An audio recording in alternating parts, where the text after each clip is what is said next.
church, mga hindrances na kinakaharap ng paglago ng church. At ngayon naman ay ang pag-uusapan natin ang ating role bilang church. So role of the church ang ating topic ngayong umagang ito.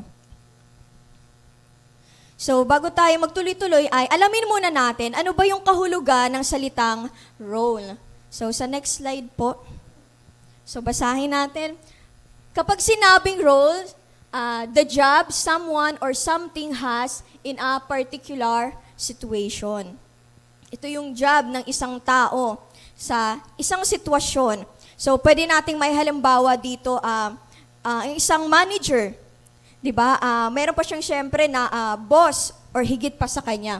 Pero bilang manager, ang role niya ay pamahalaan yung mga bagay na pinagkatiwala sa kanya. Patuloy niya ito na maging siyang katiwa-tiwala, diba? Maging tapat sa ibinigay sa kanya ng kanyang amo or ipinagkatiwala sa kanya ng kanyang amo. At syempre, ang dapat na maging maging outcome doon ay paglago. Diba? Mapasagana natin at maparami yung mga bagay na pinagkatiwala sa atin. At yun din yung role na unang ibinigay sa atin ng ating Diyos. Diba? Nang likhain niya yung tao, sabi nga, let them rule. So pamahalaan nyo yung mga bagay na nilikha ko, ginawa ko, paramihin nyo, pasaganahin nyo. So yun yung ating role or job. Ganun din naman sa secular is yung police. Diba? Halimbawa natin isang pulis na ang tungkulin niya o yung job niya ay panatilihin, naligtas yung mga tao sa paligid niya sa kriminalidad. So, ang role then, it is a position containing a set of socially defined attributes and expectations that determine appropriate behavior for an individual or group based on their status in relation to other people or groups. So, pagtuunan natin yung word na position. So, pwede nating may halimbawa dito, yung ating Pangulo, di ba, yung leader ng ating bansa. So, bukod sa nasa position siya is hindi ibig sabihin na yung siya lang yung masusunod, di ba, kagaya ng democracy, yung ating bansa. So, napakahalaga doon na ang dapat niyang gawin ay paglingkuran yung bansa na bumoto sa kanya, mga tao na nagtiwala sa kanya, bumoto sa kanya. So, and lastly ay the duty, use, or purpose that someone or something usually has or is expected to have. So, pwede natin na maihalimbawa dito yung purpose or yung duty ng ating mga magulang. Diba? Bilang ama, siya yung head of the family, siya yung haligi ng tahanan. So yung role niya is mag-provide sa kanyang pamilya, magsakripisyo para sa kanyang pamilya. Yung mga nanay naman, bilang ilaw ng tahanan, nandun nararanasan natin yung mga paalala nila. Pagmamahal nila sa atin, yung unconditional love nila sa atin. So yun yung kanya-kanya nilang role. At bilang Kristiyano, bilang simbahan ng ating Panginoong Hesus, ay tayo man din ay mayroong role.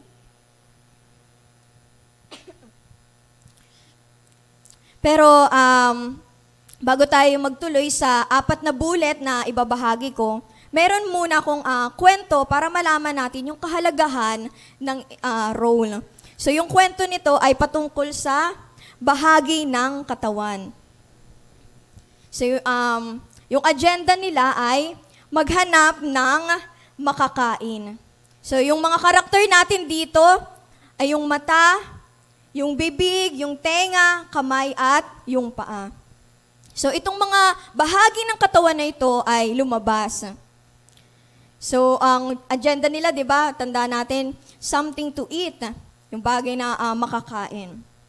So, una ay yung tenga. Narinig niya na dun sa lugar na yun, mayroon dun na murang pagkain.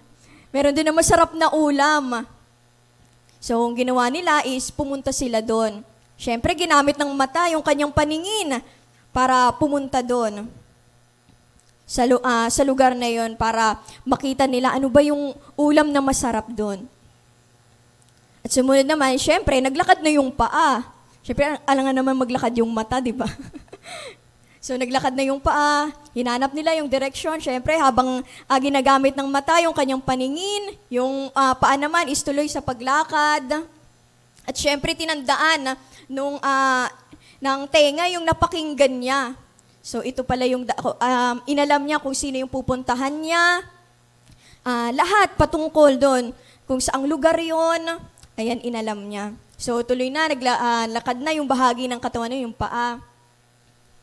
At nang dumating na sila doon sa lugar na kung saan sila bibili ng pagkain, biglang tinamad yung kamay na magsabi na, pabili po, ito po yung gusto ko. Tinamad din yung bibig, parang natameme siya. So, dahil doon, yung bibig at yung kamay, hindi nila ginawa yung parte nila. Sabi ng kamay, naku, nakamanicure ako ngayon, so hindi po pwede na bitbitin yung ulam na yan. Kahit ano. So, ang nangyari doon is, hindi nakakain. So, walang laman yung tiyan. So, ang nangyari, dahil hindi nga nakakain yung bahagi ng katawan, lahat nanginig. Nanginig yung tuhod, nanginig yung kamay. Siyempre, yung paningin mo medyo nagbe-blur na, di ba kapag gutom ka? Pag minsan kapag gutom ka, inaantok ka, parang hirap ng makinig kung may kinakausap ka man. So itong kwento na to is pinapakita na bawat bahagi ay mahalaga. Kapag hindi ginawa ng isang bahagi, yung kanyang parte, lahat nagiging apektado. Di ba? May pangit na resulta kapag yung isa ay hindi ginawa yung role niya o yung parte niya. So kailangan natin yung isa't isa. Kailangan natin na magtulungan. Gawin natin yung parte natin. Hindi natin pwede nga sabihin na hindi kita kailangan. Yung katabi mo, kailangan mo yan. Diba? Mayroon siyang kalakasan na dati kahinaan mo at diba, magtutulungan kayo. Ganon din yung kapatid mo. Meron din siyang kalakasan na pwede niyang maibahagi sa iyo. So, ang role natin bilang simbahan is una, tayo ay magbahagi ng salita ng ating Panginoon. Share the gospel. So tayo ay reporter o messenger ng ating Panginoong Hesus. So yung unang naging messenger, syempre, ang Diyos mismo. Di ba? Ipinahayag niya yung kanyang mabuting balita, ang kanyang dakilang pag-ibig sa atin. So ang ating role bilang simbahan ng ating Panginoon, bilang church is maging reporter o messenger, at sa pagbabahagi ng mabuting balita, tayo ay nag-iibang helyo. Di ba? Nagbabahagi. We evangelize. So kapag sinabi natin na evangelize, ito yung dinideclare natin yung mabuting balita. Gospel. So ano ba yung mabuting balita ng ating Panginoong Hesus? Siya ay namatay, muling nabuhay, muling babalik. So yan yung lagi nating tatandaan. At siyempre, kapag sinabing gospel, yun lang. Walang ibang gospel. So, ang gospel, ito ay naririnig natin sa ating worship services. Kagaya kanina, di ba yung awit kanina na pag-ibig mong kay ganda, mababasa natin doon na yung kamatayan ng ating Panginoong Hesus, yung naging dahilan upang tayo maging malaya sa kasalanan. Mapalaya sa kasalanan. Kamatayan ng Panginoong Hesus, yung naging dahilan upang tayo magkaroon ng buhay na walang hanggan. So sa pag-awit natin, napapahayag natin yung mabuting balita ng ating Panginoong Hesus. Diba? Dinideclare natin na, Lord, ikaw yung rason kung bakit naligtas ako, ikaw yung rason kung bakit meron akong buhay na walang hanggan. So hindi lamang ang pagiging mensahero ng ating Panginoon Hesus ay para lamang sa mga pastor o mga evangelist, hindi lamang yun. Role ng simbahan, yung bawat isa sa atin, role natin yon as a church. So kapag umaawit tayo ng ating papuri sa ating Panginoon is dinideclare din natin yung ating pananampalataya. At nakikita yon ng mga tao na nasa paligid natin. Ganon din sa various teaching ng ministeryo ng ating simbahan. So, di ba kapag may mga services, kagaya nito ngayon, Diba, sa pagtuturo, yan yung commonly na talagang naibabahagi yung salita ng ating Panginoong Hesus. Ganon din sa Bible study. Ayan, sa mga ministries ng mga kabataan, nandun, hindi nawawala yung pagbabahagi ng mabuting balita ng ating Panginoong Hesus. Ganon din sa mga bata. Ayan, hindi mawawala. So, ganun kahalaga yung mensahe na mayroon tayo na ipinagkatiwala ng Diyos sa atin. So, di ba, kapag napakinggan natin yung mensahe ng ating Panginoon is, kapag tumimo talaga sa puso natin, hindi natin maiwasan na ibahagi. So, dun pa lang is, nagagawa natin yung role bilang mensahero, bilang tagapagsalita ng ating Panginoon. So, ganun din sa ating mga buhay, sa ating pananalita. Kung paano tayo namuhay, hindi lamang dito sa loob ng simbahan, ganun din sa labas or sa ating tahanan. So, doon nila makikita or doon sa pagkilos natin sa loob ng bahay is pinapahayag natin na mayroong tayong Diyos. Diba? Dahil ninanais nga natin, diba, na maligtas yung ating pamilya, ang ating Jerusalem, diba?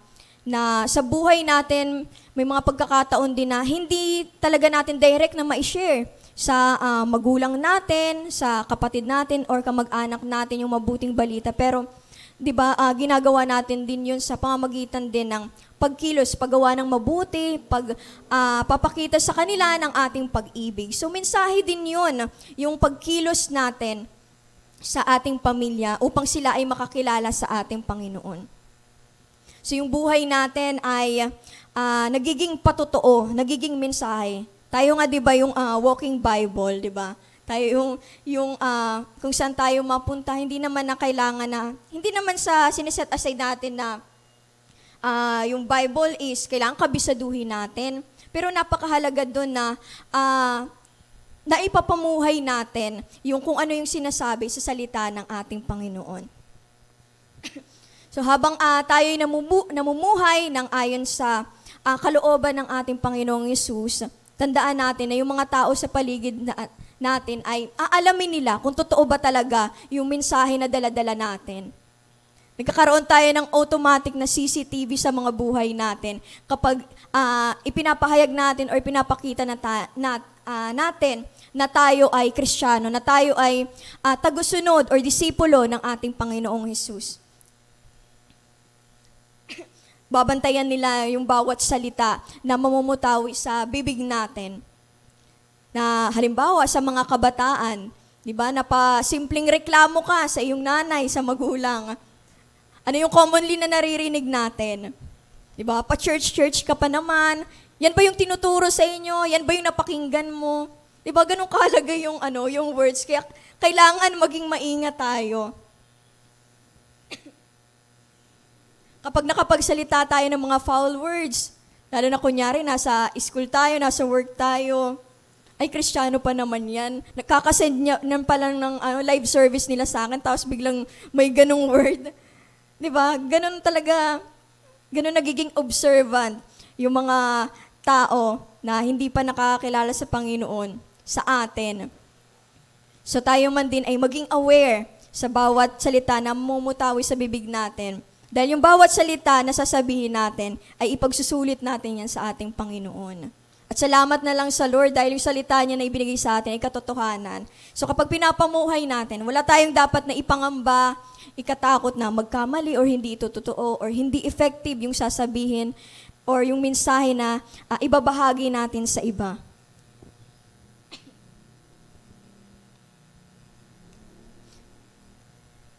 So, ganun din kahalaga yung word na sasabihin natin. So, kailangan iwasan natin yung negative words. So, dun sa board seminar or conference na inatinan namin nung nakaraan is shinare dun yung toxic people. So, kapag sinabing toxic people, isa sa karakteristik niya is negative words yung lumalabas sa kanyang bibig. So yung halimbawa dun sa Bible is yung 12 spy, 'Di ba? Yung 10 doon, sinasabi nila na yung lugar or yung promised land na sinabi ng Diyos na para sa inyo yan, 'di ba? Yun yung promise ng Lord, sa inyo yan. Pagyamanin nyo yan, puntahan nyo na. So kung hindi pa kayo talagang masyadong kumbinsido, sige, bisitahin nyo. So nagpadala, 'di ba, ng 12 spy doon. Pero 10 doon is nagsabi ng negative na, mga higante yung nandun. Oo, sagana nga yung lugar, pero para naman kaming tipaklong doon dahil ang lalaki ng mga tao. So dahil doon pa lang, syempre yung mga tao isipin nila, malalaki pala doon. Tapos yun yung promised land na ibibigay ng Lord. So bakit hindi na lang ibigay ng Lord ng direct? 'Di ba? Pero sinabi ng Diyos na sa inyo yan, kaya nga ibinigay sa kanila para maranasan nila yung katagumpayan, yung pangako ng ating Panginoon. So kahit na dalawa lang doon yung nagsabi ng positive words, yan si Caleb tsaka si Joshua. At yun naman, tunay na naranasan nila yung pangako ng Panginoon. Nakamtan nila yung promised land. So ganun kahalaga na yung words natin, ililid tayo sa ating destinasyon. 'Di ba? Nililid tayo sa kung saan nandun yung pangako ng ating Panginoon.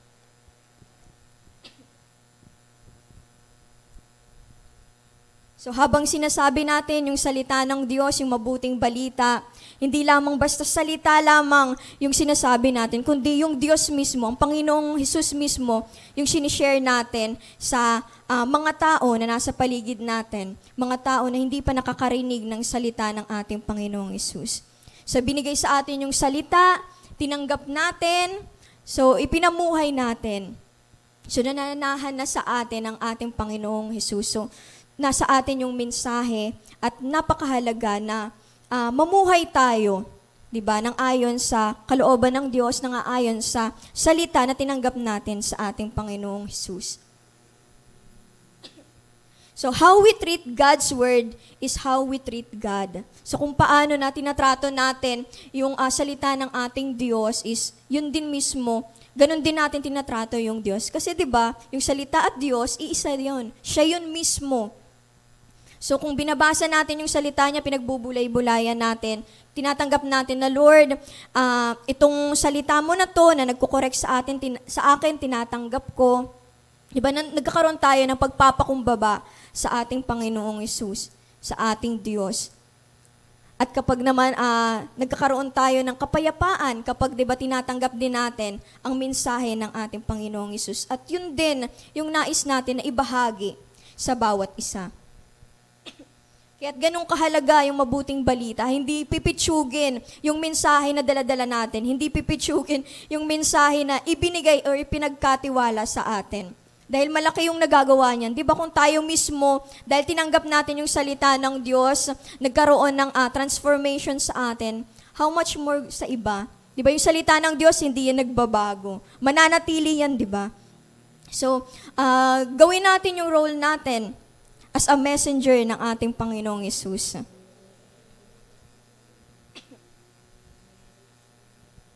So ang salita niya, yun yung katotohanan, pagkat siya mismo ay katotohanan at tapat sa kanyang sinabi. So disciple of Christ are the word bearer. Diba? Tayo yung nagdadala ng salita ng ating Panginoong Hesus. Kasi kanino ba ipinagkatiwala? Sa mga tao na nanampalataya sa Kanya, tumanggap sa Kanya. So basahin natin sa John 17:14. So sabi diyan, I have given them your word, and the world has hated them because they are not of the world, just as I am not of the world. So ano ba yung ibinigay sa atin? Yung salita ng ating Panginoong Hesus. Yung salita ng Diyos. So, itong sa John 17, yung background nito is, ito yung time na nag-pray si Jesus.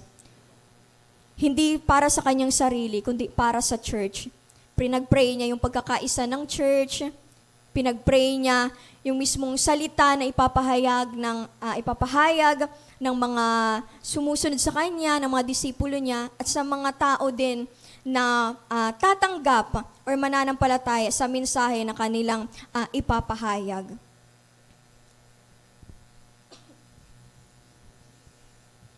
So, ngayon naman is, malalaman natin bakit nga ba mahalaga ang ating role bilang mensahero ng ating Panginoong Hesus, ng ating Diyos. So una is, dahil katotohanan ng salita o balitang dala-dala natin. So bakit siya mahalaga? Dahil yung dala natin mismo ay katotohanan. So sa John 17:17, yan, basahin po natin. Sorry po, wala po dyan sa slide. So samahan niyo po ako, makipagbukas po tayo sa Juan 17:17.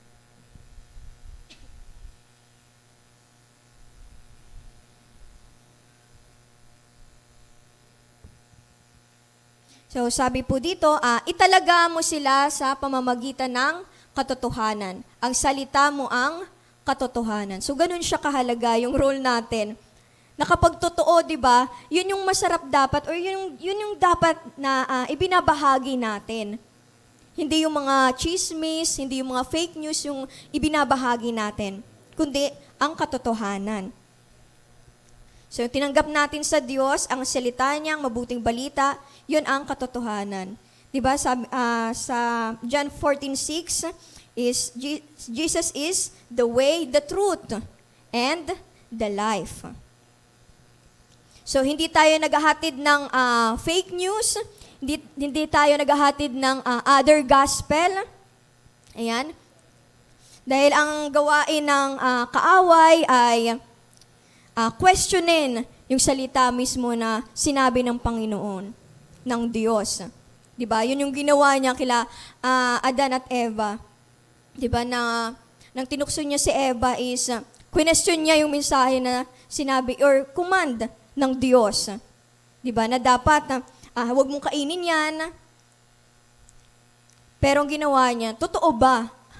So kapag question, anuhin na natin na baka sa iba yun, baka sa kaaway yun. Kung kini-question na yung salita ng Diyos, layuan na natin yun. Iwasan na natin yun. Kasi ang salita ng Diyos, totoo yan. Walang question dyan. So dahil nga nasa atin yung katotohanan, dala-dala natin yung katotohanan na tinanggap natin sa Diyos, is mayroon tayong na confidence na i-share. Di ba kapag totoong-totoo talaga at naranasan natin yung salita na ating napakinggan or balita na ating napakinggan, di ba, may confidence tayo na i-share kasi mismo na-experience natin.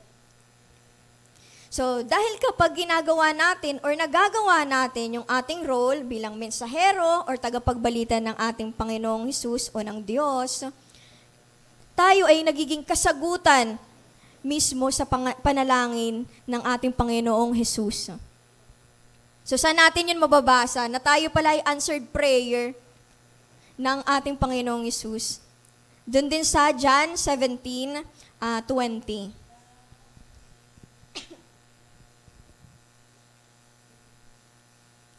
So, sa Juan 17:20, hindi lamang sila ang idinadalangin ko, pati ang mga mananalig sa akin dahil sa pahayag ng aking mga tagasunod. So, di ba dito nag-pray si Jesus na, Lord, ingatan mo po yung mga disciple ko, yung mensahe niya ipapahayag nila, naway tanggapin ng mga tao na babahaginan nila. At ito na nga yun, answered prayer tayo sa panalangin mismo ng ating Panginoong Hesus. Dahil tinanggap natin ang mensahe niya, tinanggap natin yung mabuting balita na ino-offer niya sa atin. So kapag ibinabahagi natin yung mabuting balita ng Diyos, yung mga tao na tumanggap is answered prayer din ng Diyos. At answered prayer din natin, di ba? Sa family nga natin, pinagpipray natin. Ang tagal-tagal natin na pinagpipray na, Lord, mangusap ka, buksan mo po yung puso nila, kung ano man yung mga hindrances na nararanasan nila para hindi tanggapin yung salita mo. Lord, durugin mo yun, buwagin mo yun. So yun yung bagay na pinagpipray natin. At salamat sa Diyos, diba? Dahil sa biyaya niya, hindi niya tinutuldukan yung bawat isa sa atin. Kung tayo is nagagawa natin na parang itong taong to, verse na to, parang wala na tong pag-asa. Pero sa Diyos ay walang imposible sa Kanya. So ibahagi natin yung mabuting balita ng ating Panginoong Hesus, ng ating Diyos. 'Di ba? Yung isang tagapagdala ng mensahe, 'di ba? Ang role niya lang doon ay ibigay doon sa recipient yung mensahe. Hindi siya magtatampo kung or hindi niya dadamdamin kung magagalit ba ito. For example, is yung bill ng kuryente mataas. So hindi niya napoproblemahin kung biglang sisimangot yung pagbibigyan niya ng mensahe. Ang role niya lang ay ibigay, 'di ba? Dalhin yung mensahe na 'yon. So ganun din sa atin. Ang role natin is ibahagi yung mabuting balita. Hindi natin role na parang i-push sila na tanggapin. Sa banal na espiritu na yon, sa Diyos na yon, yung bahagi na yon na mangusap talaga siya sa mensahe na ibibigay natin or ibabahagi natin sa iba. So kung bakit din mahalaga ang role natin bilang mensahero or tagapagsalita ng Diyos, dahil yung salita na dala-dala natin ay ang mismong kapangyarihan ng Diyos para sa kaligtasan ng mga sumasampalataya. So makipagbukas tayo sa Romans 1:16.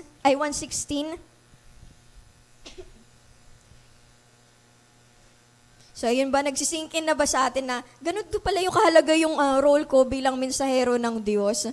Di ba na hindi lamang pala basta-basta yung daladala ko, totoo pala ito. Ito pala is answered prayer ng Diyos or answered prayer ko rin mismo. At ngayon naman is kapangyarihan ng Diyos para sa kaligtasan ng mga mananampalataya. So sabi dito sa Roma 1:16,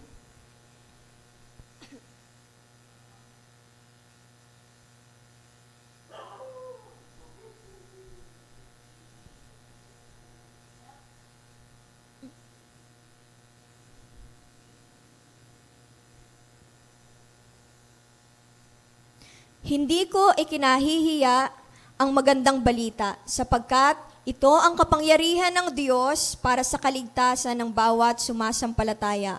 Unay sa mga Hudyo at gayon din sa mga Griego. So yung salita mo ay magdudulot ng kaligtasan. Siyempre, hindi naman yun galing sa iyo, tagapagdala ka. Pero di ba, feel din natin na kapag talagang tumanggap yung tao na shinera natin, di ba, nagkakaroon tayo ng kagalakan din. So kung tayo mismo nagagala kapag may tumatanggap sa mensahe ng Diyos na ibinigay sa atin, how much more yung Lord mismo, na siya mismong pinagmula ng mensahe na yun. So magdudulot din yun ng labis na kagalakan sa Kanya. Diba? Kung may isang kaluluwa na nanumbalik sa Diyos, laksalaksang anghel yung nagagalak, diba, sa kalangitan.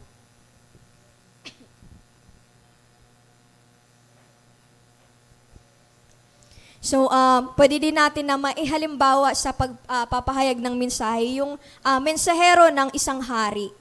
Diba?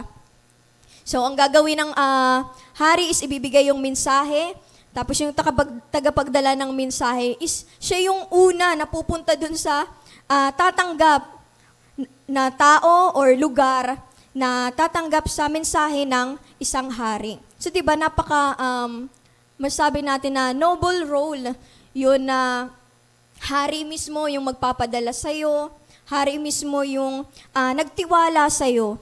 Ganun yun kahalaga. So, ang Panginoong Hesus or ang Diyos ay tandaan natin na nagtiwala sa atin. Kaya ibinigay niya yung kanyang salita.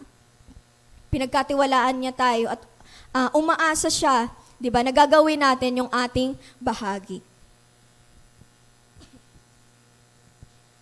So kapag sinabi ng hari or sabi nga 'di ba yung utos ng hari or yung salita ng isang hari ay hindi mababali. So yun, 'di ba? Na ganun yung kahalaga. So kapag sinabi ng Diyos na ating Panginoong Hesus na muli akong babalik, sampalatayanan natin 'yon. Tanggapin natin 'yon dahil totoo 'yon at mararanasan natin 'yon. Amen.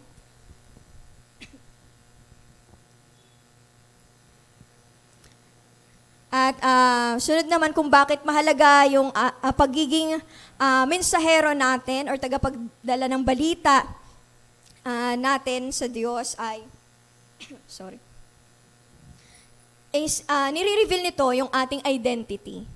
'Di ba? Napapahayag yung ating identity sa Diyos, na tayo ay ilaw ng sanlibutan. So in Matthew 5:14, sabi doon na, we are the light of the world.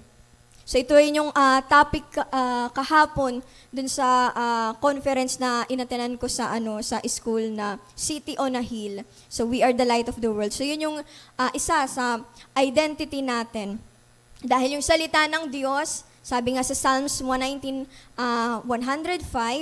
na your word is a lamp for my feet and a light on my path. So sino yung susundan or papakinggan ng mga tao na wala pang personal na relasyon sa Diyos? 'Di ba, yung mga tao na tumanggap sa Diyos. Kung tayo, 'di ba, we are the light of the world, dala natin yung ilaw or lampara, which is yun nga sumisimbolo sa salita ng Diyos. Tayo susundan ng mga tao na nasa kadiliman. Tayo yung mag-guide sa kanila. Na patuloy na lumakad, patuloy na magkaroon ng personal na relasyon sa ating Diyos. So, sa Acts 8:4, so now those who had scattered went from place to place preaching the word. Ito yung time na dahil grabe yung persecution ng mga Kristiyano noon is nagkalat sila. Pero ang nangyari, hindi yun naging rason upang mahinto yung pagbabahagi ng mabuting balita. Kundi yung pagkahiwa-hiwalay nila is naging daan pa upang mas mapabilis yung pag-share ng Word of God. Kasi ang ginagawa nila, kung saan man sila naroon, ay ibinabahagi nila yung mabuting balita ng Panginoong Hesus. Hindi nila ikinakahiya. Ginagawa nila yung parte nila na ito yung tinanggap ko sa Panginoong Hesus, so ito yung ibabahagi ko. So hindi pagkakabahabahagi yung tinuturo dito, kundi ibahagi mismo kung saang lugar tayo, tandaan natin na perpektong lugar yan para i-share natin yung salita ng Diyos. I-share natin yung mabuting balita ng Diyos. So, pangalawang bullet natin is, ayan, tayo ay nagiging way para sa restoration or reconciliation. Hindi lamang sa kapwa natin mananampalataya, kundi sa mga tao, di ba, na nangangailangan na makarinig ng salita ng Diyos. So tayo ay nagiging reconciler sa kanila, nagiging intercessor. Ayan. So kapag sinabing reconciler, tayo ay nagiging peacemaker, di ba? So tayo nga ang tunay na peacemaker dito sa mundong ito. So kapag sinabi naman na intercessor, tayo ay nag-i-intervene or namamagitan, di ba, para sa iba. Or kung ang Panginoong Hesus is mediator, yun din yung bagay na ini-impart niya sa atin.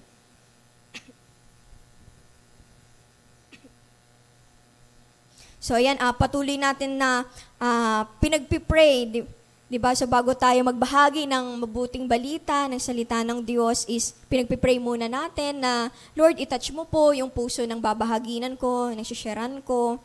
So wag na tayong lumayo, ganun din sa ating pamilya. Di ba pinagpipray natin yung kaligtasan nila, pinagpipray natin yung provision ng Diyos sa kanila, protection ng Diyos.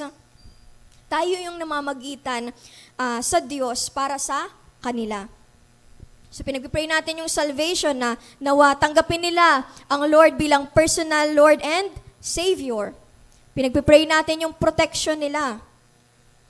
Na Lord, kung ano po yung pag-iingat na nararanasan ko bilang may personal na relasyon sa'yo, ganun din po nawa yung maranasan ng pamilya ko na pagliligtas na gagawin mo. Yung pagtutugon ng Diyos, di ba? Sapat at higit pa yung binibigay ng Diyos sa atin. So, natutunan din natin na makontento, di ba? Na yung Diyos ay sapat na sa buhay natin. Ganun din sa kagalingan, na alam natin na hindi lamang nagpapagaling ang Diyos sa physical na katawan natin, maging sa spiritual nating buhay. So expect natin na yung salita ng Diyos na ibabahagi natin sa ating pamilya, ay yun yung magiging daan or nagagawa natin yung parte natin bilang reconciler or intercessor sa ating pamilya. So, yan, may binigay ako na 2 biblical examples ng kwento ng isang restoration at reconciliation. So, una, si Barnabas and Paul. So, basahin natin sa Gawa 9:26 to 28. Ito yung time na si Paul is magbabahagi ng mga ngaral ng salita ng Diyos sa Jerusalem. So, basahin natin yung background nito. Sa Gawa 9:26 to 28.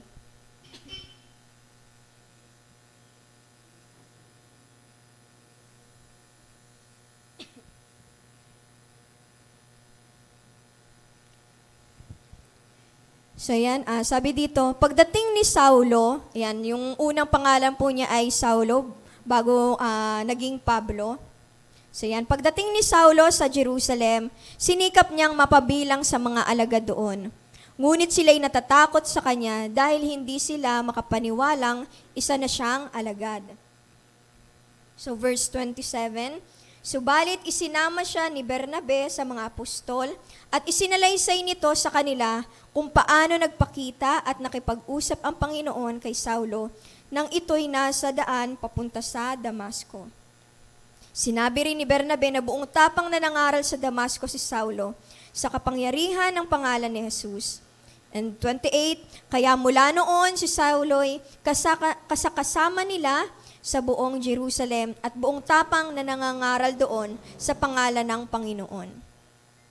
So sa parte dito ni Paul is napakahirap talaga na mapabilang agad sa mga alagad ng Diyos. Kasi 'di ba kilala siya bilang great persecutor, 'di ba, ng mga mananampalataya. So kaya hindi maging madali. 'Di ba kung meron tayong kilalang tao na parang worse na yung buhay niya tapos biglang nakakilala sa Diyos is syempre tayo mismo, kung yung unbeliever is nag-o-observe sa ating mga salita, tayo din, 'di ba, sa mga baguhan pa lang is inoobserbahan din natin, aminin natin, inoobserbahan natin na kung ito ba talaga ay tunay na tumanggap sa Diyos. So, ayun yung ginawa ng mga mananampalataya na nasa Jerusalem na hindi agad sila naniwala na si Paul nga ay grabe yung conversion kasi ng Lord sa buhay niya eh. Kaya talagang, ang Diyos lang talagang ang makakagawa ng mga imposibleng bagay. Diba? So yung dati na dakilang taga-usig, pero grabe no, hanggang kamatayan, handa niyang ibigay yung buhay niya. May pangaral lamang yung mabuting balita ng ating Panginoong Hesus. So minsan dumarating sa buhay natin na may mga tao na tayo na sinusukuan na ito, wala na talaga to. Ang hirap na nito. Parang matigas na, puro kalyo na yung puso nito. Parang hindi ka na ata, Lord, tatanggapin ito. Pero kapag yung Lord dinurog yung puso na yon, asahan natin na katulad ng ginawa ng Diyos kay Paul, magiging great din yan na disipulo ng Diyos. Kung tayo din, di ba, may mga pagkakataon din na, alam mo yun, nagiging paulit-ulit tayo sa nagagawa natin. Sorry tayo ng sorry sa Lord. Parang sinasabi natin na, Lord, nandito na naman ako. Magsusorry na naman sa'yo, magpapakumbaba na naman sa'yo, tapos magagawa ko na naman. Pero na-appreciate natin yung love ng Lord, yung grace ng Lord na nararanasan natin. So dahil doon, nagkakaroon din tayo ng confidence na ganun din yung gagawin ng Diyos sa mga tao na nasa paligid natin. So sa verse na to, syempre, mababasa natin sa verse 26, di ba, na hindi agad pinaniwalaan nila yung buhay ni Paul, na siya ay, believer na pala si Paul. Syempre, baka iniisip nila doon na baka nagpapanggap lang, di ba? Nagpapanggap lang si Paul para mapasama doon at para malaman niya or mapabilis yung paghuli niya sa mga mananampalataya. Biruin mo, maging nga si Ananias, di ba? Nung mabulag si Paul dahil na-encounter niya yung Lord, yung glory ng Lord, nabulag siya. Maging si Ananias, sinabi niya na, Lord, grabe itong tao na to. worst tong taong na to. Pero sabi ng Lord na gagamitin ko siya, di ba? Na mangangaral sa mga hintil. So wag nating hadlangan yung magandang plano ng Diyos sa bawat isa sa atin. Bilang mananampalataya, bilang disipulo ng ating Panginoong Hesus, tayo yung Bernabe sa mundong ito. Kapag sinabing Bernabe, encourager po yung ibig sabihin nun. Diba? Maging encourager tayo sa ating mga Paul. At i-expect natin yung Paul na pinagtatanggol natin, yung Paul na tinanggap natin ay magiging kagamit-gamit para sa kaharian ng Diyos. Magiging kagamit-gamit sa pagbabahagi ng mabuting balita ng ating Panginoong Hesus. Di ba? Naging magpartner pa nga sila na kung saan sila i-lead ng banal na Espiritu is magkasama sila na nangangaral ng salita ng ating Panginoon. So kahit gaano man kapangit yung nakaraan ng tao is wag nating tuldukan. Kaya yan baguhin ng Diyos. Kaya yan baguhin kapag talagang tumimo sa puso niya yung salita ng Diyos na kanyang napakinggan. At dahil doon, di ba mabasa natin na possible na kung bakit naging matapang si Paul sa pangangaral is nagkaroon ng pagpapakumbaba, pagpapatawad. Di ba? At dahil nagkaroon nga ng restoration sa pagitan ng mga mananampalataya, ay nagkakaroon tayo ng confidence, di ba? Ng tapang na ibahagi yung salita ng Diyos dahil nagkakaisa tayo. So yung pangalawa naman is si Paul to Philemon and Onesimus. So mababasa natin yan sa Philemon 1:8-22. So isasabihin ko, or ikukwento ko na lang yung background nito na si Philemon is meron siyang alipin na tumakas at yun si Onesimus. So marahil na kaya siguro tumakas si Onesimus ay nakaranas siguro siya ng pagmamaltrato sa kanyang amo na si Philemon at marahil din that time is hindi pa sila mananampalataya kaya may ganong senaryo. Pero dumating sa point na nakakilala si Philemon sa Diyos. Nakakilala, tumanggap siya sa Panginoong Hesus. At si Onesimus naman is na-encounter niya sa bilangguan si Paul. So dahil doon, syempre nalaman niya yung background ni Onesimus and then ni Philemon. So naging way siya para, di ba, ma-restore yung relasyon nila. Hindi lang basta bilang mag-amo, kundi bilang magkapatid sa pananampalataya. So si Onesimus siya yung mahilig na mag-greet sa kung kanino ipapadala ni Paul yung mensahe niya. So lagi siya dun kasama. So 'di ba isipin natin na kahit taga-greet lang tayo sa mga kapatid natin sa pananampalataya is nagkakaroon ng restoration sa kanya na naalala pala nila ako, nakukumusta pala nila ako, nasasama pala nila ako sa panalangin. So, bilang reconciler or intercessor, ayan, natututunan natin na magpakumbaba. Mababasa natin yan sa Philemon 1:9-10. Diba na si Paul habang nakikiusap siya kay Philemon na tanggapin mo ito dahil, diba, malaki yung naging parte ni Onesimus sa akin. Nakikita din natin yung value ng bawat isa at yung paggalang natin sa isa't isa.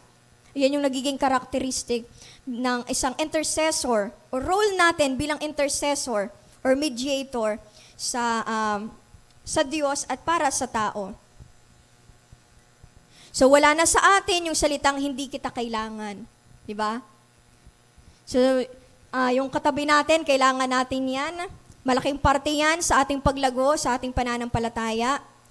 At kung ano man yung nakikita natin na hindi kaaya-aya sa bawat isa, tinuturuan tayo dito na magpakumbaba. Tinuturuan tayo dito na gabayan sila, turuan sila, paalalahanan sila.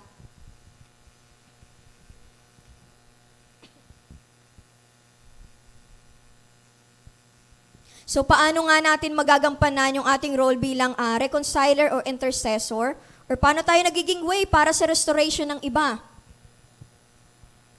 So una ay nagagawa natin or nagagampanan natin yun sa pamagitan ng pag-encourage sa bawat isa. So mababasa natin yan sa 1 Thessalonians 5:11.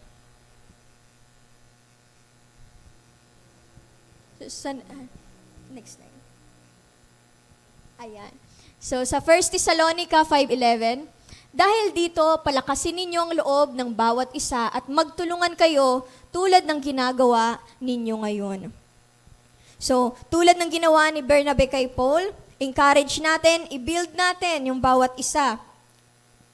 Hindi naman talaga maiwasan yung mayroon tayong pagkakaiba-iba sa karakter natin, mayroon tayong pagkakaiba-iba sa mga kaparaanan natin na minsan masabi natin na nakakapagdulot ng katitisuran or panghihina ng bawat isa.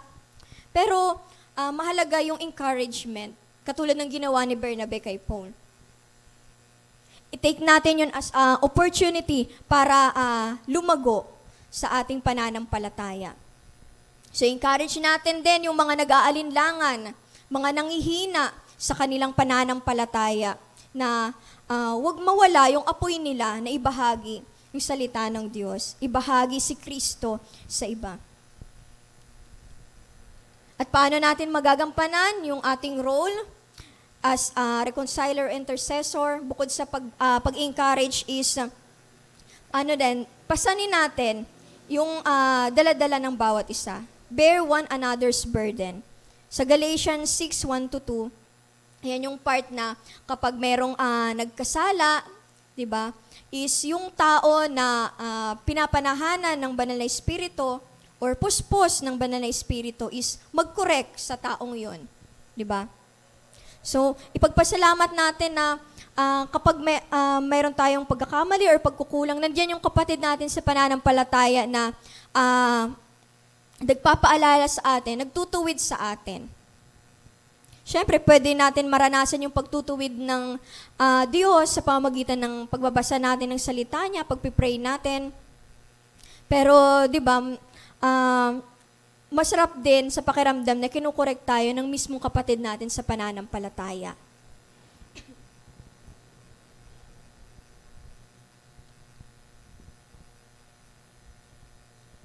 So, pangatlo, role natin as a church is to equip the saints. So, yan tayo naman, ang role natin dito is tayo ay mga educator, mga tagapagturo, di ba? So, sa school, parang yung nagiging motto namin doon is kapag educator, ayan, leader. Ayan yung nagiging motto namin doon. So, bakit ito ang role natin bilang church? Dahil, yan, tinuturuan natin yung bawat isa, dinadirect natin, ginaguide natin yung bawat isa. Nililid natin sa tamang direction. Di ba yung teacher sa, hindi lamang sa school, maging dito sa church is, gusto niya na siguraduhin na tama yung mensahe na mapapakinggan ng church ng bawat isa. Siguraduhin na tama yung doktrina, walang ibang gospel, di ba, na ibang tatanggapin ng simbahan. So tayo nga itinawag na saints.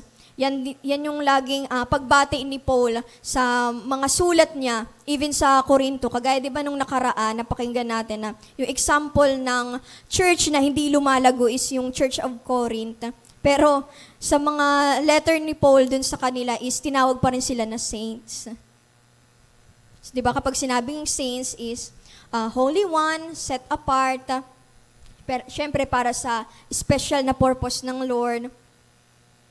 So, every follower of Christ is a saint.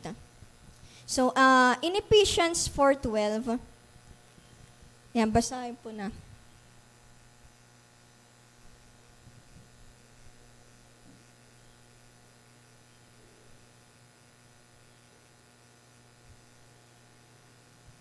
Sabi dito, ginawa niya ito upang ihanda sa paglilingkod ang lahat ng mga banal para sa ikatitibay ng katawan ni Kristo, ang iglesia. So ito ay patungkol sa pagkakaisa, 'di ba natin na sa yung background nito is yung gift na ipinagkaloob ng banal na espiritu. At gamitin natin yon, yung gift na tinanggap natin is magiging way yon upang mapatibay yung bahagi ng katawan ng ating Panginoon. 'Di ba hindi lahat mga tagapagturo, kasi kung lahat tagapagturo is paano nang mangyayari? Wala nang tagapakinig. 'Di ba? Kung lahat naman is propeta, lahat magpapahayag. So kung sabay-sabay sila na magpapahayag, ano na lang mangyayari? Gulo-gulo. 'Di ba? So ganun kahalagay yung parte natin. Huwag nating isipin na kung tayo ay tagapaglinis lang dito sa church is napakababang role naman ito, napakababang tungkulin or gawain. Hindi, napakalaking parte yun. So kailangan, dito nga sinasabi yung fivefold ministry, ayan yung apostle, prophet, evangelist, pastors, and teachers. So, itong mga leaders na to na, yun nga, yung fivefold ministry is, nagiging educator sila, di ba? As apostle is, tinitrain nila yung mga future church planters, ayan, yung mga nagbabahag, yung mga evangelists, tinitrain nila yung church kung paano magbahagi ng salita ng Diyos. Yung mga pastor is tinitrain nila yung mga future pastor na yung ibinabahagi nila yung kanilang strategy, di ba? Nagiging flexible sila. At ganun din yung teacher, di ba? Na kagaya ng sinabi ko kanina na sisiguraduhin nila na tama yung salita or yung doktrina na ating mapapakinggan. So, how can a church be an educator? So, mababasa natin yan sa Acts 2:42. Gawa 2:42.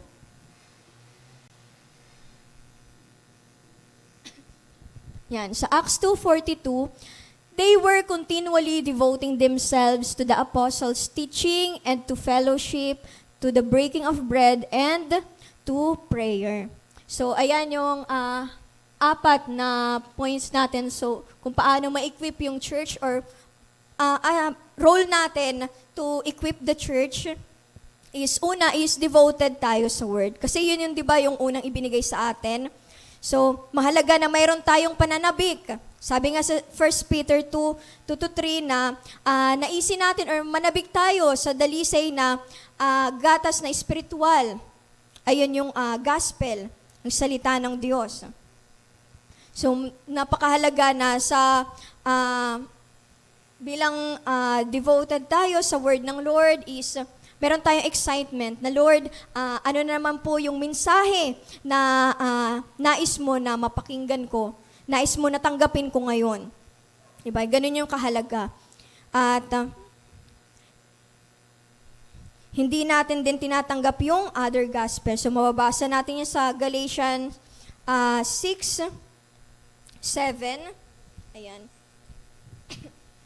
So hindi tayo, kapag devoted tayo sa salita ng Diyos, di ba, doon tayo nananahan, hindi tayo tumatanggap ng salita na taliwas sa tinanggap natin mula sa Diyos ay hindi tayo madaling maakay sa maling katuruan.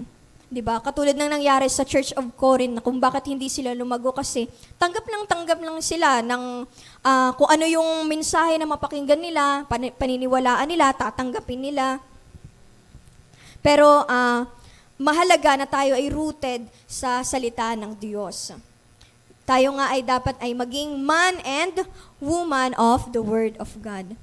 So pangalawa naman is fellowship. Dito rin papasok din yung pag-encourage natin sa bawat isa, natutulungan natin yung bawat isa na mapatatag yung relasyon natin sa Diyos, sa pamagitan din ng ating mga testimonies. Ayan, napapaalalahanan yung bawat isa, ganun din yung mga tao sa labas, nakikita sa buhay natin yung Panginoong Jesus.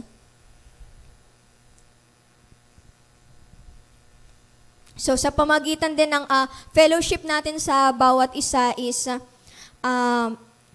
nasi-share natin yung ating love.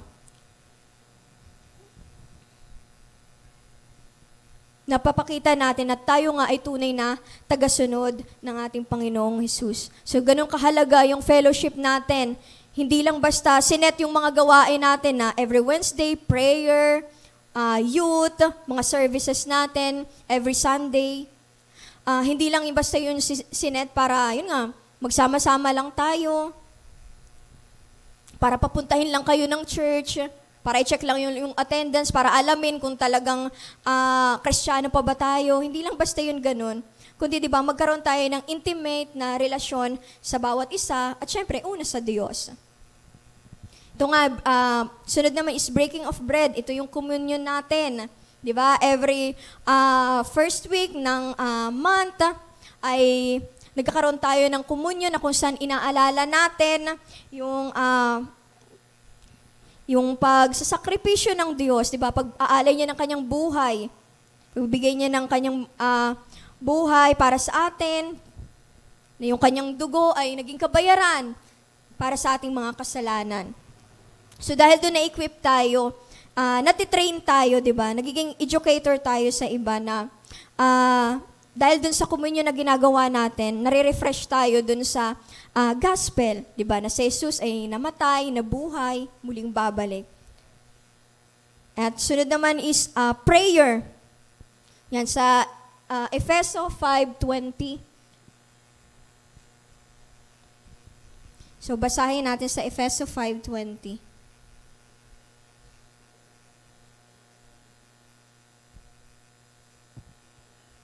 So, lagi kayong magpasalamat sa Diyos na ating Ama dahil sa lahat ng bagay sa pangalan ng ating Panginoong Hesukristo. So, dito, through prayer, napapaalalahanan natin yung bawat isa na maging grateful sa Lord. Diba? Bago nga tayo mag-start sa ating sama-sama na prayer, diba, every Wednesday is nag-share tayo ng ating mga testimony. Dahil doon, napapaalalahanan tayo na grabe yung ginawa ng Lord sa Kanya. So, hindi malayo na tugunin din ng Lord kung ano yung prayer ko. Nalaman natin na hindi lamang pala tayo yung nanghihina, hindi lang pala tayo yung nangangailangan ng restoration, maging yung iba. Through prayer, nagiging, kung ano man yung pagsubok or blessings na tanggapin natin, ang nagiging response pa rin natin sa Lord is magpasalamat. Di ba? At ganun din kamakapangyarihan yung pangalan ng ating Panginoong Hesukristo. Hindi lang basta parang ano lang yun sa, ano ba yun? Parang panapos na ano lang yung in Jesus' name. Di ba? Hindi lang basta ano lang yun na in Jesus' name, yan, amen. Hindi lang natin yung binabanggit na wala lang, kundi declaration natin yun. Declaration natin yun ng pagiging grateful sa Lord dahil siya naman talaga yung nagiging daan para tugunin ng Ama yung ating mga panalangin. Siyempre, ayon sa kalooban niya. So, ayan yung way kung paano mai-equip yung church. So, devoted to the Word, magkaroon tayo ng fellowship, sa ating communion, sa ating prayer life. And lastly, ayan, ang role natin bilang church is, ayan, pagbibigay or pag-support. So tayo ay nagiging aid workers. Kung yung mga unang bullet natin is more about spiritual, ito naman, practical. So syempre, di ba, alam naman natin na sa church, napakahalaga na meron din tayo na budget. Diba? Meron tayong fund na kung ano yung pangangailangan ng church at yun nga, bago tayo makapagbigay ng suporta sa bawat isa or matulungan natin yung ating pastor, kung sino man yung gagamitin ng Diyos na may mission dito sa church natin, unang-una ay huwag natin kakalimutan yung magbigay sa ating Panginoon, magbigay sa Diyos ng ating mga ikapo. So basahin natin sa Kawikaan 3:9-10. So commonly, di ba, kapag tithes yung pinag-uusapan is Malakay 3:10 agad yung parang sumasagi sa isip natin. So sabi naman dito sa Kawikaan 3:9 to 10, parangalan mo si Yahweh sa pamamagitan ng iyong mga kayamanan, at mula sa iyong mga pinakamainam na ani, siya ay iyong handugan. Sa gayon, kamalig mo ay lagi ng aapaw, sisidla ng inumin ay hindi nga matutuyuan. Di ba? Salamat sa Diyos. So, nagagawa natin na magbigay dahil tayo ay nagbibigay din sa Diyos. Kasi napakahalaga na mag-invest tayo dun sa source talaga, which is sa Lord. Dahil sa Diyos is hindi magkukulang, mag-uumapaw. Di ba sabi dyan na kapag magbigay tayo, unang-una, syempre, napaparangalan natin ang Diyos sa ating mga kayamanan. Sabi nga na sa Deuteronomy ata yun na binigyan tayo ng Diyos ng kakayanan to produce wealth, di ba? So sa Kanya din nagmula yung kakayanan natin. Syempre, kung hindi tayo physically fit na magtrabaho, so wala tayong sasahurin, di ba? So mahalaga na ibigay natin, una yung kaloob natin sa Diyos, dahil una, napaparangalan siya doon. Nagiging grateful tayo na sinasabi natin na, Lord, dahil po sa'yo, kaya rin nakakapagbigay ako. At ito yung blessing ng Lord, di ba, sa verse 10 na, kamalig mo ay lagi ng aapaw, sisidla ng inumin ay hindi nga matutuyuan. So mayroon tayo dito na kapatid sa pananampalataya na halos walang-wala na pero nagagawa pa rin ng magbigay. Diba? Salamat sa Diyos sa buhay ng mga taong yun na ginagamit ng Lord na blessing sa atin. Na kung isipin natin, ikaw ngayon nangangailangan pero grabe ka pa magbigay. May nakapagsabi nga na, tanggapin mo to na binibigay ko kasi kung hindi mo tatanggapin, paano ko pag i-bless ng Lord? At napapansin niya na the more nagbibigay siya, parang dumarating sa point na paubos na. Pero magugulat siya, mayroon na naman. Yan yung sinasabi ng Lord na bibigyan niya tayo ng kamalig na aapaw at sisidla na hindi matutuyuan. Kasi yung source natin, syempre, ang Diyos na nagbibigay ng lahat ng bagay. So sa Kanya tayo mag-invest. Kaya magagawa din natin ito na makapagbigay din ng suporta sa simbahan sa bawat isa.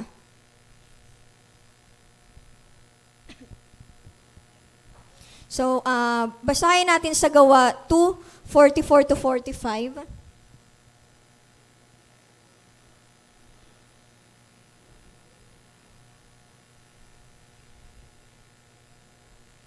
Ayan. So, nagsasama-sama ang lahat ng sumasampalataya at ang kanilang mga ari-arian ay para sa kanilang lahat. Ipinagbibili nila ang kanilang mga ari-arian at ang napagbilhan ay pinamamahagi sa bawat isa ayon sa kanyang pangangailangan. So sa verse na to, hindi ko po ini-encourage na ipagbili nyo kung meron kayong sariling lupa para dito Kasi di ba kiniklaim natin na itong church natin, dinideclare natin na mapapagawa natin to hindi lang dahil sa financial, di ba, na matatanggap ng church, kundi syempre sa pagkakaisa natin, sa prayer natin, doon natin mabibuild itong church. So, napakahalaga na mayroon tayong pagkakaisa. Di ba, na ibabahagi natin yung blessing na mayroon tayo. So, may quote nga ako dito na, the best division. So, di ba una, pag naisip natin division, parang bahagi, ang pangit naman ng nito. So, hindi natin to kiniklaim sa church. Pero ito, pakinggan natin na. The best division is when you divide something to be able to give. Di ba? Ang ganda na. Yung pala yung the best na pagbabahagi. Na kung ano yung meron ka, nagagawa mo na makapagbigay. Kung may best division, meron naman na worst. So ito, the worst division is when you divide something for your own self-satisfaction. So kung nagiging greedy na tayo, or nagagawa nga natin na magbigay, pero may sama ka naman ng loob, nagagawa mo na magbigay dahil parang out of commitment lang. Dahil ako kasi yung parang kilala dito sa church na parang mayaman, may kaya. So, parang obligado ako na dapat makita nila na magbibigay ako, tutulong ako. Hindi naman ganun eh. Kailangan, sabi nga, bukal sa puso mo yung pagbibigay, pagtulong mo sa bawat isa, pagtulong mo sa iyong mga kapatid sa pananampalataya. So, dahil doon nagagawa natin yung parte natin bilang aid worker, bilang tagapagbigay ng suporta sa bawat isa. At salamat sa buhay ng bawat isa, sa mga mami, sa mga youth, di ba, na natutulungan natin yung ating pastor, nakapagbibigay tayo sa ating pastor. So, salamat sa buhay nyo. Napakalaking parte yon. At hindi lamang yung church natin yung natutulungan. Tandaan natin yung tithes na binibigay natin, yung financial na binibigay natin is naibibigay din na nagiging tulong, lalo na sa mga tao na pumupunta sa iba't ibang lugar, nagbi-mission sa iba't ibang lugar. So, lastly, basahin natin sa Filipos 4:15 to 19.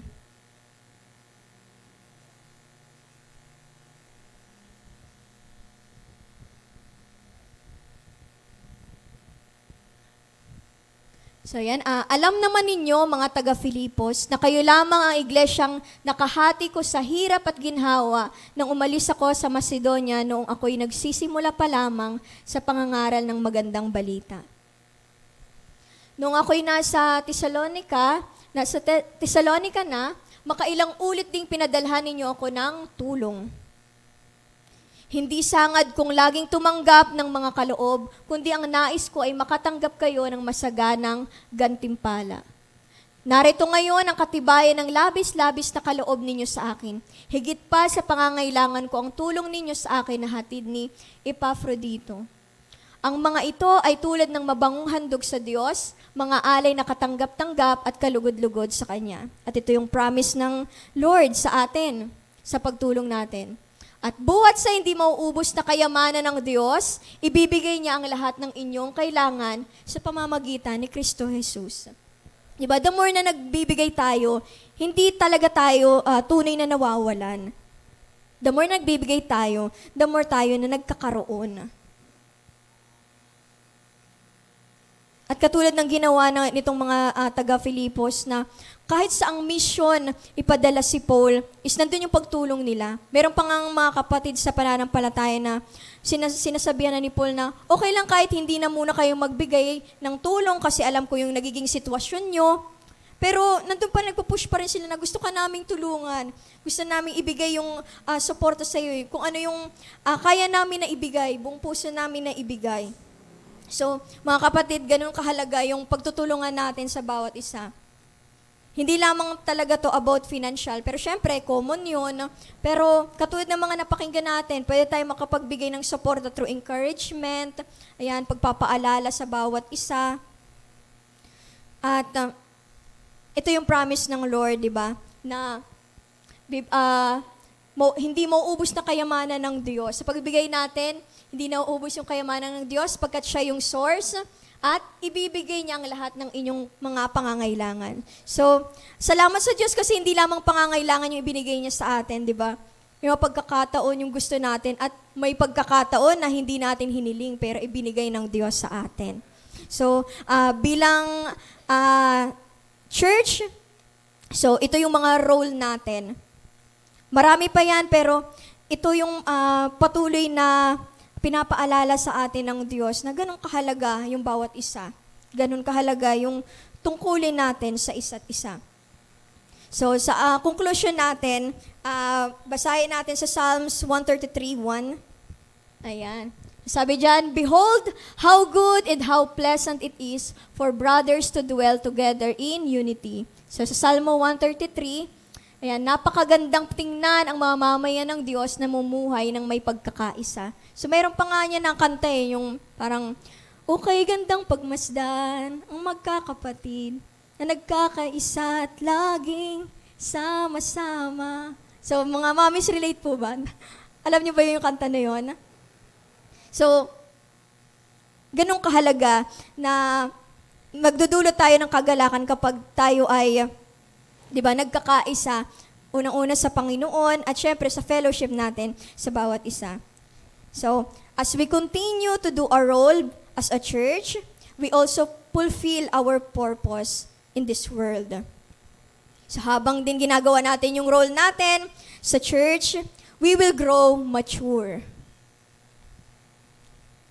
At habang ginagawa natin yung role natin as a church, we will automatically declaring that we are His people, He is our God, we are His temple, at syempre, we become holy as God is.